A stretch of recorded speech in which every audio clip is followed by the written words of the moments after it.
Hey coconuts, it's the new year. Congrats, all of you survived and welcome to 2022. And you know what happens in the new year, right? Everybody tries to set goals for the new year, right? So new year, new me, new and all these other people that personal development, runs podcasts, do all that jazz, sounds like me. A lot of these people will try to teach you like new strategies, new ways to go about doing things.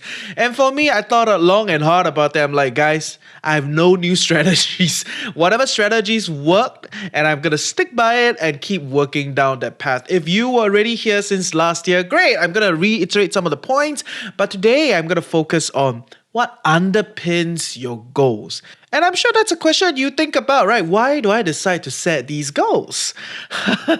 Not about whether you should set goals, but why these goals? Why of so many things under the sun, you always come back to these few things? I'm going to share you 3 core ideas that underpins your decision. Your decision, huh? Why these goals exist and you keep coming back to them. So yeah, welcome back. Welcome to New Year. Stay tuned. Good morning, everyone. I welcome you to another day with the Financial Coconut. In our podcast, we're debunking financial myths, discovering best financial practices, and discussing financial strategies that fit our unique life. You get it, ultimately empowering us to create a life we love while managing our finances well. My name is Reggie, your Chief Financial Coconut, and today I'm just going to focus on what underpins your goals. I'm a firm believer that as you get more clarity about how you process certain things, your thought processes, you become better at doing it. Because, hey, now that you know how you do it, you'll find ways to make it better. So yeah, welcome back.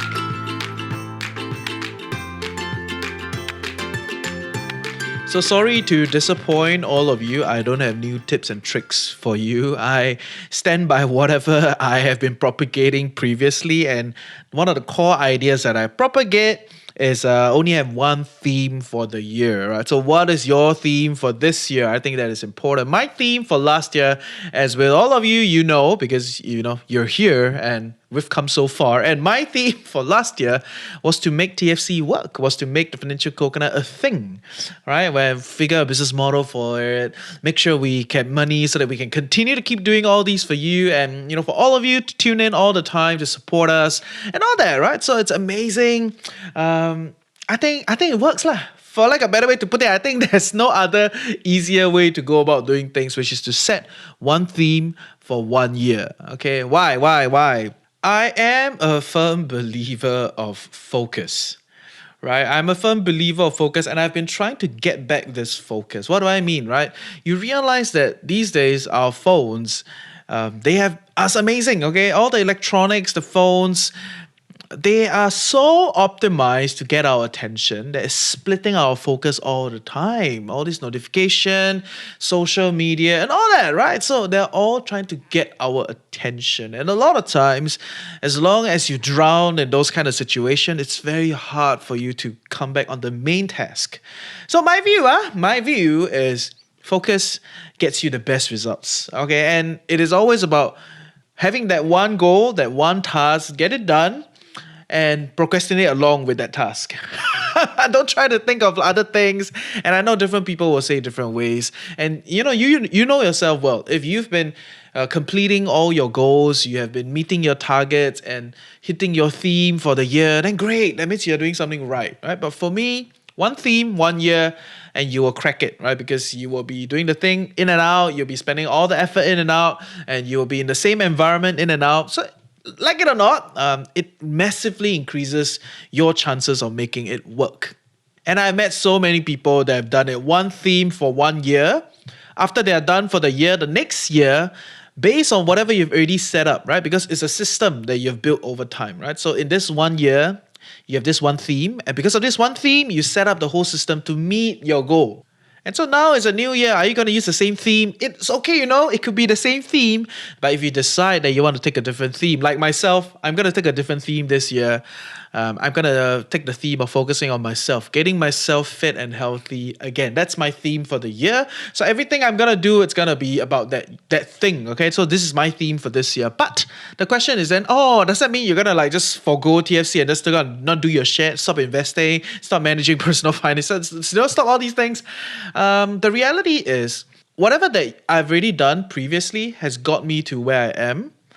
And I have formulated a system, more or less, right? Like what day I do what do I do, who do I hang out with, what is the process like, and all that, right? So with this new theme for this new year, I have to build on whatever that was built already, right? So all the stuff that were going on previously, I'm building on it, right? So then I have to kind of work through the nooks and the crannies of like, okay, with this excess time, what can I do? How do I kind of shift some of the stuff? Can I reduce certain additional bandwidth for other stuff to focus on my theme for the year? So that is definitely give and take, like it or not, huh?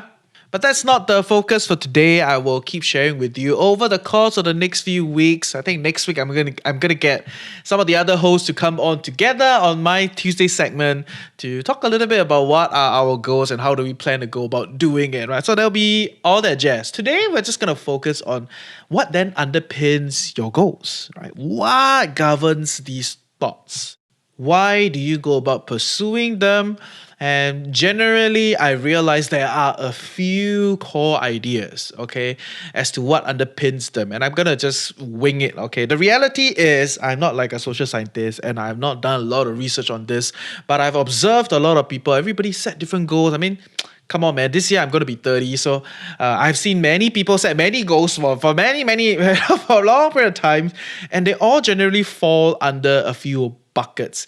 And these are the buckets I'm going to talk about, essentially what underpins the goals, right? So the very first thing that underpins a lot of our goals is what we call utility maximization. So this is an economic term. I specifically use this term because there's a lot of research based on this term. And if you want to go and learn more about it, you should. Right? Utility maximization. So what is utility? Okay. In economics, utility is satisfaction, essentially. Okay. To put it in a layman's term, satisfaction. And to put it even more shiok. Right? The more shiok you are in doing that thing, you will keep doing it. You are incentivized to do it. You have underlying desire to do more. Right? And that is very human, and that is a very well studied phenomenon, which is, in economics, we call it utility. And under this whole utility maximization idea, there is two other ideas. Okay, number one is what we call marginal utility. All right, so satisfaction, shiok, is based on a consumption idea. Okay, in econs today, everything is about consuming, or at least at the very core of a big part of economics today. Okay, by the way, I just want to do a shameless plug here or shameless flex. Aku here did very well for econs in JC. Although I never continued to study economics, but a short story is I got third in level. Third in my level. For econs, this one exam I got third in my level, and you know how did I find out? A friend of mine, after papers were out, after results were out, he ran over and he scolded me. It's like, my God, your handwriting very ugly, I was like, why you even care about my handwriting? And he was like, because you're the model answer. I'm like, oh my God, I'm the model answer? Wow, powerful. And you know what happened? Econs was the only thing I'm good at, right? So I took my econs and I went to go and exchange with the person that's very good with chemistry, the person very good with physics, the other person very good with math. I was like, okay, you teach me this, you teach me this, you teach me this. I will teach you how to do econs like me. And that's how I survived. That's how I survived junior college and, got almost straight A's. So, okay, back to the story. Enough of the flex. Marginal utility. So if we understand that every time we do something, there's some sort of satisfaction, there's some sort of utility that we get out of it, then marginal utility is just trying to understand for every unit more of the same thing that we do, how much more satisfaction do we get? Okay, to put it simple, it's like you have one ice cream. Okay, wow, you very hot day, you want to have this one ice cream, potong ice cream, you can eat. My goodness, damn show, very novelty. You kind of bring out all the emotions from when you were young and all that, right? So you have that first one, is amazing. But what if you have the second one? Oh, well, maybe also very amazing, huh? Very, very nice. So, and what about the third one? Also, oh, maybe quite good. But the fourth, fifth, sixth, seven? You sure you can eat so many poto at one time? So marginal utility is trying to understand for every extra unit that you consume, for every extra potong ice cream that you consume, how much more shockness do you get? And this underpins a lot of your goals. Utility maximization, which is you just want to maximize your satisfaction, in other words. Right? And this underpins a lot of the things that we are going for, a lot of the things that we pursue. All right, whether is it more money, more friends, closer relationship, more healthier and better sexual relationship, whatever you right. So a lot of things that we go for is really just to maximize our utility. And understanding marginal utility gives you a better idea of like, oh, okay, so how much more do I need and how much more satisfaction can I get from extra of doing this particular thing? Which then leads to an extended idea of marginal utility called diminishing marginal utility. Okay, like I said, the potong ice cream, right? At first you eat very show, very hot day, you love it. Second one, maybe also damn show, right? Because very long you never eat potong ice cream. The third one, quite good. Fourth, fifth, sixth. One time you eat the whole box of 6 potong ice cream. By the sixth one, you will hate it. I think very, very, very likely, very, very likely, right? And that is diminishing marginal utility, which is a phenomenon where for every extra unit of that thing that you consume or the act that you do, the extra satisfaction is reducing, right? So for every extra unit, the same unit of consumption, the satisfaction is coming down and down and down. So the additional satisfaction that you get for doing additional of the same thing is diminishing, is decreasing. Right, so think about playing games. Right? When you first start, you play game very show. You level 1, level 2, level 10, level 100, and all your friends come and play. Wow, that's awesome. But after a while, every more level that you go for, every extra thing that you do, the satisfaction comes down. And it's very, very normal. So this is a phenomenon. Diminishing marginal utility. You can go and read up about it. And I'm a firm believer that a lot of us, we are doing a lot of things just to maximize utility, just to maximize our satisfaction and try to get more of it. So why do I want to then talk about marginal utility and diminishing marginal utility? Essentially is to let us know that, hey, at some point, the thing that you're going for may not be giving you the extra satisfaction. And that's probably why you are, not as excited about it. But it does not mean that previously it did not give you the same amount of satisfaction, or it does not give you enough satisfaction previously. Just that things have changed. You may be consuming a little bit too much of it. You can always do something else. Right? So novelty is important. All these other things are important. But at the core, I think a lot of us, we just want to be a little bit more shook, lor. Right? And I don't think it's a problem. I'm just trying to give you more understanding of why then the thing no longer shook. Right? And for every extra unit of consuming that particular thing or doing that particular action, at what point is it optimal? At what point is it maximized? So yeah, which is why some people will talk about everything in moderation and, having novelty in your life so that you're not always milking the same action or milking the same consumption. But I think understanding that a lot of us, when we do a lot of things, we just want to show. We just want to maximize their utility is important. And at some point, if we shock too much, if we milk it too much, then it becomes a diminishing situation where we feel less and less satisfied. And maybe it is a time to pause it and not stop it. Okay, so these are some thoughts and some things that people think about when setting their goals. It's like, hey, maybe I don't really want to keep accumulating more wealth. I don't really want to buy the next 10th property, or I don't really want to keep buying more shares. I want to do something else. And it's perfectly okay, perfectly normal. It is just a phenomenon where the more of it does not excite you anymore. So you have to go and do something else for you to accumulate that satisfaction, and it's okay. But maybe as you rotate out of this thing and go and do something else, you may come back and say, hey, I kind of miss this. I want to do a little bit more of this again. So I would say it's actually very normal to pursue utility maximization. It's like satisfaction. Everybody wants to shook, right?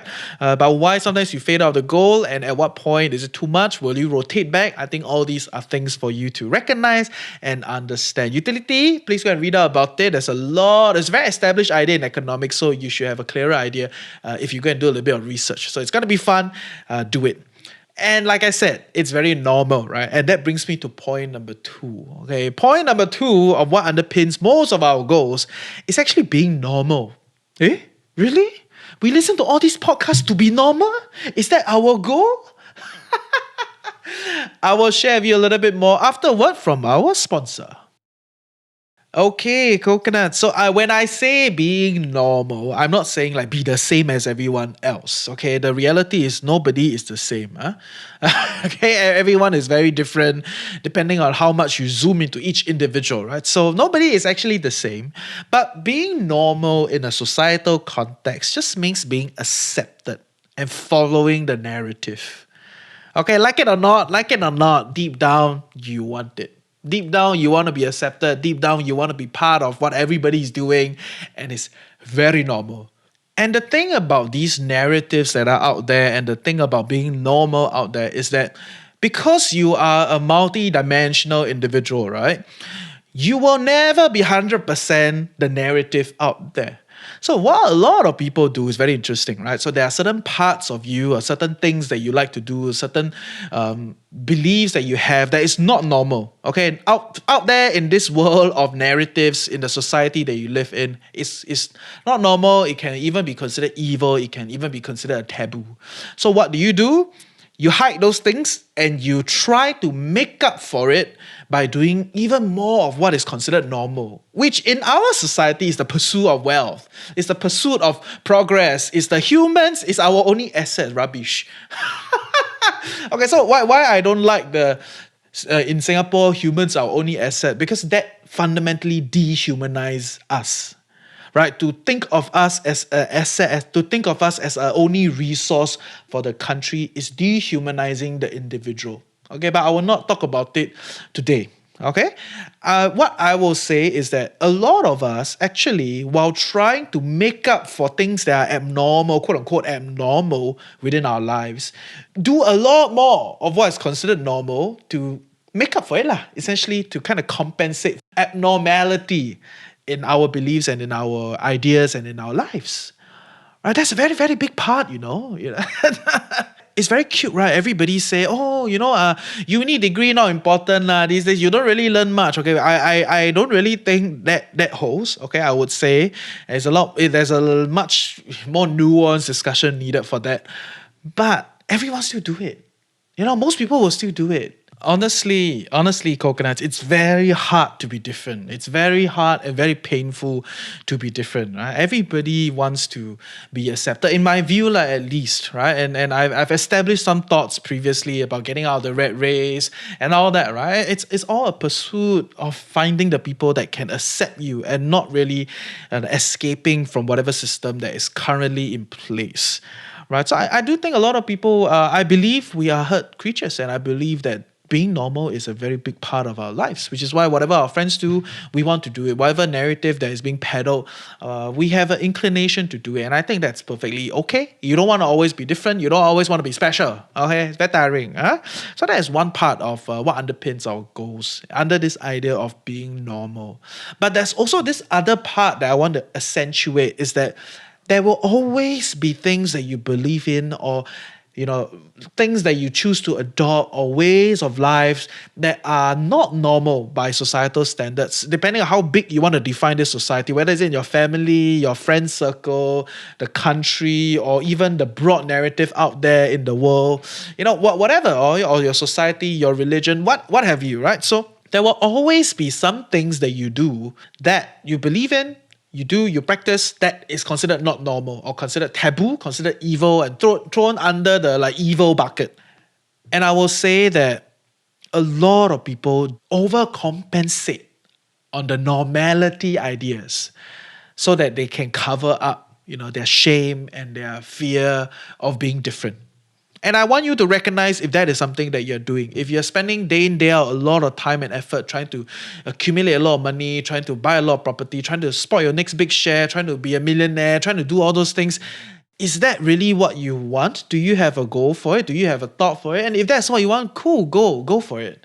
If it's not what you want, you're unsure, it's also okay. You can just say you're unsure, but still do it because, hey, we all know that you and I, we all know that with more finances, it gives us more optionality, it gives us more strength in this system, in this society. So I think it's okay. But if you vividly know that you are just trying to overcompensate, to do more of it so that you can hide all the abnormal and hide the shame that you have because you're not 100% normal and 100% part of the narrative, then I hope that you can revisit your goals. Is that really what you want? Right? Pursuing all that in your life just so you can be accepted. My goodness, very painful. And yeah, I would say it's hard. Okay, so that's all I want to talk about today. At least up to now. Maybe down the road I will expand a little bit more. Let me know if these kind of stuff are things you are interested in, because I am a big fan of thinking about a lot of these things. Right? Because personal finance, at some point, it's personal. So you also have to care about the personal part. You cannot just care about the finance part, right? So you have to contextualize, and all these things that we talk about, underpins that context. Okay, so that's all for point number 2, being normal, which leads me to point number 3, and that is pain reduction. So a lot of our goals are really for pain reduction. Whether is it future pain reduction, think about it, all the fear about the future, right? Oh, what about in the future, property prices very expensive, medical prices very expensive, your kids gonna cost a lot, blah, blah, blah, blah, blah.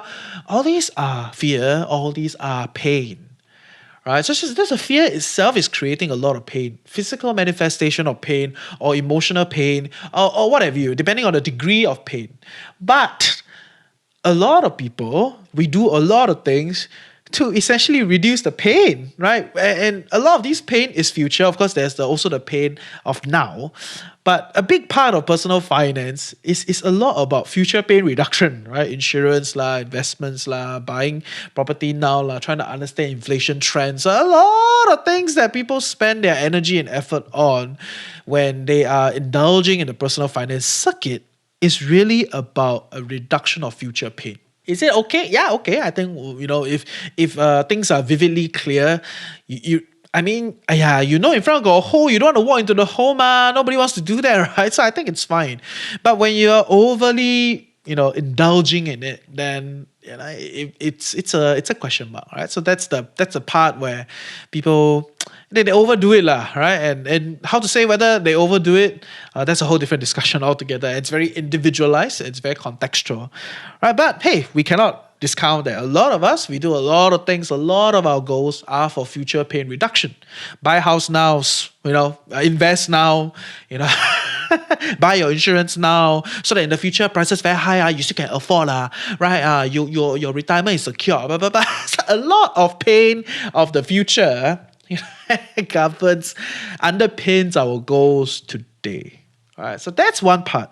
But there's also the other part, which is the immediate pain reduction, immediate pain relief. And we do a lot of that. Whether is it, creating passive income so I can fire my boss, or whether is it, finding a life partner that I can live together with, forever and ever, setting up a family, what really underpins some of these goals, I think for a big bunch of people is really immediate pain relief, because there is so much pain, they just kind of pick up whatever solution that they believe works and they go for it. So that becomes their goals.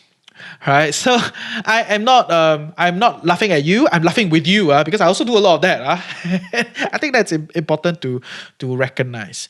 But that being said, right, whether it's utility maximization, being normal, or pain reduction, a lot of times, okay, I wanted to say sometimes, but actually a lot of times, these different factors, they counter and they conflict with each other, right? So sometimes you want to be normal, but it's causing you so much pain trying to be normal, and you want to also relieve that pain, and in that process you try to maximize your satisfaction, you maximize your utility, but because you maximize your utility, now you may diminish your future readiness for future pain relief. So, coconuts, you listen until here. I just want to thank you, and I'm going to leave you in a mess. No, lah. No, no, no, no, no. But okay. Like I said, why I wanted to do today's episode, because I want you to kind of get a little bit more clarity about what underpins a lot of the goals that you're going for. And also at the same time, recognize that there can be some conflict, with the different goals that you're going for. It's perfectly normal. There's tension because you're trying to do multiple things. And then if you can, just kind of have one theme for 1 year, focus on that. And every year you learn one thing, and master that one thing. Eventually, a lot of these things will come together and it will work. Rather than trying to, do 10 different things at one time and have all these conflict ongoing with all these things that underpins your different goals.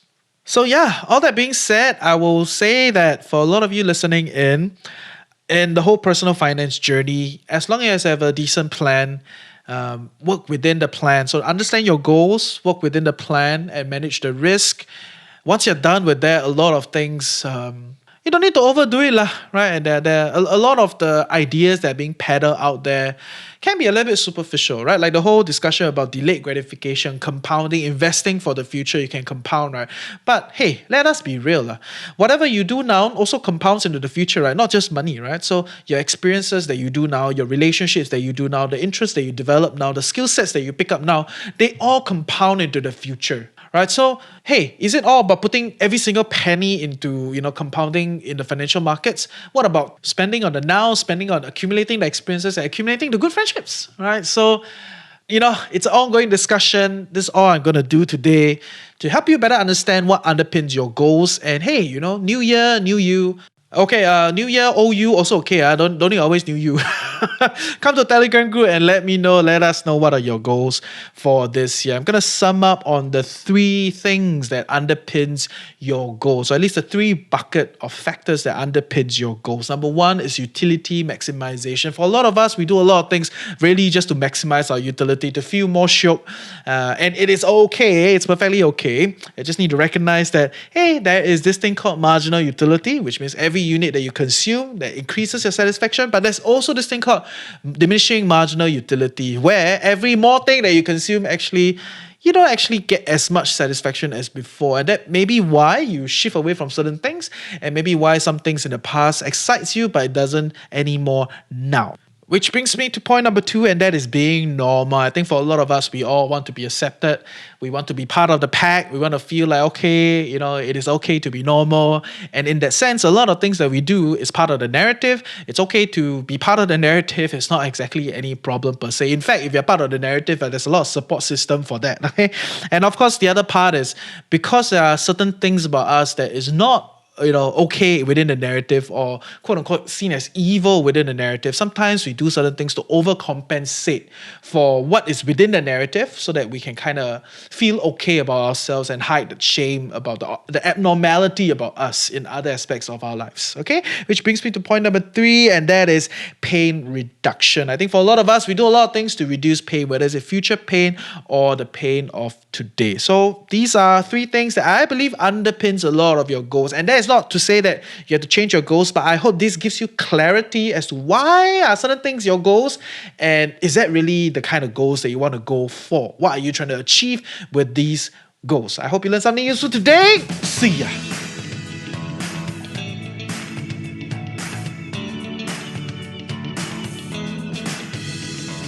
Hey, I hope you learned something useful today and truly appreciate that you took time off to better your life with the Financial Coconut. Knowledge is that much more powerful and interesting when shared, debated, and discussed. Join our community Telegram group, follow us on our socials, sign up for our weekly newsletter. We are doing a weekly newsletter reboot. We're going to have a lot of information within the newsletter. Everything is in the description below. And if you love us and want to help us grow, definitely share the podcast with your friends and on your socials.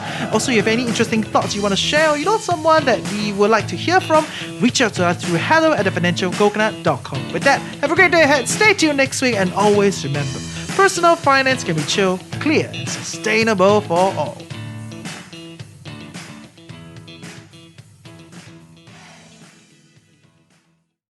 Okay, it's a pretty heavy episode. I wanted it to be a light episode, actually, starting the year light and fun and all that.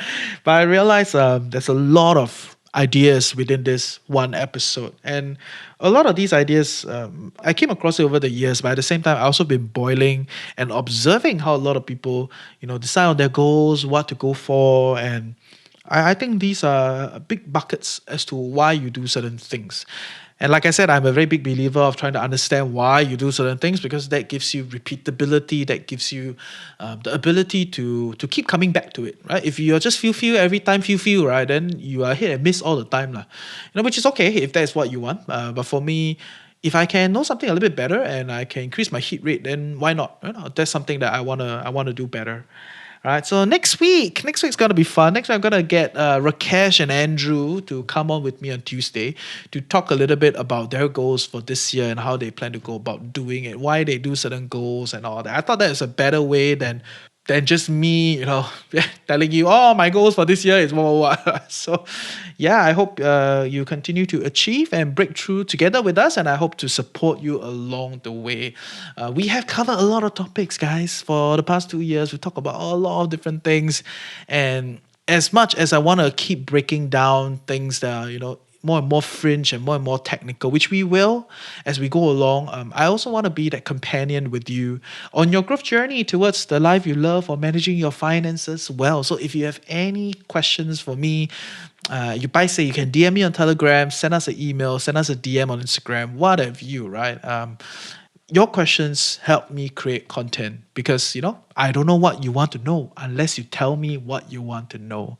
So I wish you all the best for 2022. See ya next week.